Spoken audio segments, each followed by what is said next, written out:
Hello, your friendly neighborhood host, JT Wheatley, back again for another episode of the History Comics Podcast. This time, another edition of the classics. This time, of course, one of the all-time great comic books, The Watchmen, by Alan Moore and Dave Gibbons. I've talked about The Watchmen and its history before, but this time I'd like to give a little in-depth review. Just talk about how brilliant this 12-issue maxi series, released from 1996, 1987, that depicts a modern take on superheroes and what it would be like if they lived today.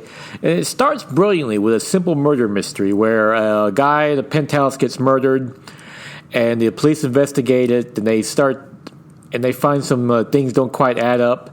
And then all of a sudden, this vigilante Rorschach shows up, investigates the scene, and he discovers that there was a comedian, a famous, though sometimes notorious superhero of his time who was murdered. And that's what kicks off the whole story, as Rorschach starts tracking down other superheroes and former superheroes to figure out who killed the comedian. And what was the motivation behind it. And that's the brilliance of this plot. It's like it follows what Aristotle brilliantly pointed out in Poetics probably thousands of years ago. The way to write a good story, you start small and build. I mean, The Watchmen starts out as a simple murder mystery, and it builds to this epic story that deconstructs superhero genre brilliantly and still remains easily one of the best superhero stories ever told. It holds up brilliantly to this day. I mean, brilliant characters throughout. It's noted that Alan Moore and, of course, brilliant artist Dave Gibbons adapted the classic Charlton characters from The Question, Captain Atom, and Blue Beetle, and turned them into Rorschach, Dr. Manhattan, and the Owl, and Night Owl, and it's a great story from beginning to the end.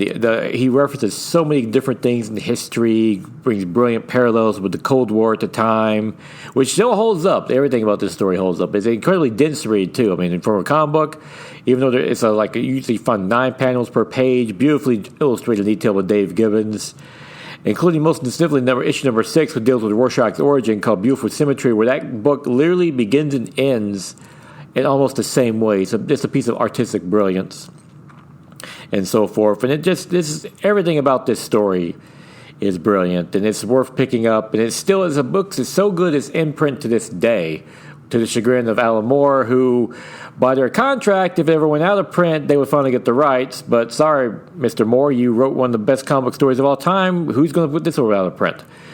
And as a result, they don't get full ownership. They still get royalties, though. So it's like, hey, your book's going to be in print for the rest of your life, and you get a royalty check. So, suck it up and deal with it, as far as I'm concerned. I mean, most writers, artists say that's the best deal ever made.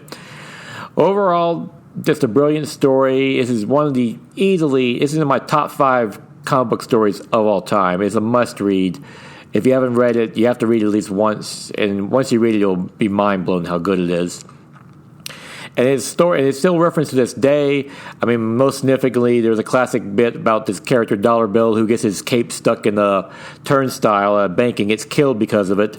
And, of course, that leads to the classic no cape speech by Edna Mole in The Incredibles. So definitely worth checking out. And interestingly, this book's aged so well is that when people try to change or adapt it, such as in the what I call the successful failure of the Watchmen movie by Zack Snyder in 2009, when he tries to change the ending, it just reaffirmed, nope, the original ending is still perfect. People try to complain, no, it doesn't fit, it's kind of weird. No, it's perfect. Everything about this book is perfect. It's just a brilliant comic story from beginning to end. Must read, a true classic, and yes, like I said, The Watchmen, like I said, the history of, go back and listen to it if you will, but definitely go out and read The Watchmen. It's a true classic. And now is August 8th, 2019, time for the favorite comic of the week. Usagi Yojimbo, number 2 by Stan Sakai, which continues its new story in which Usagi Yojimbo is trying to just enjoy a nice puppet play, only to have it interrupted when a bunch of strange zombie kids and dead bodies start showing up. Really fun story that is a great return in this classic series. It's been consistently over the years one of the best comic book series on the stands, and of course, quick education. Usagi Yojimbo is not a Teenage Mutant Ninja character. He was invented before that, but Kevin Eastman and Peter Laird loved the character so much they said, hey, let's bring him over here. And if you pay attention to the cartoon, Usagi Yojimbo is brought in from an alternate dimension.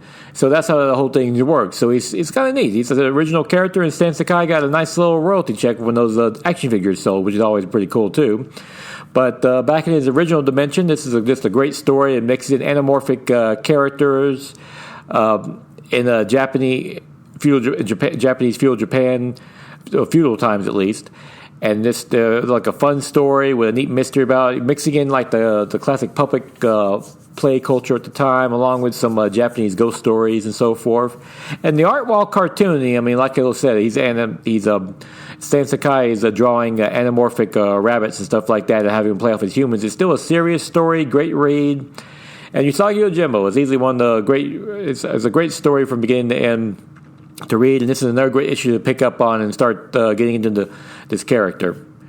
And with that, that'll be it for this week. Join me again next week when we'll probably have another classic episode. Not quite done with getting my 10 episodes in the bank for getting back to full history, but I'm almost there. But until then, go out and enjoy yourself a good comic book, and most importantly, go out and reread The Watchmen. That's a true classic.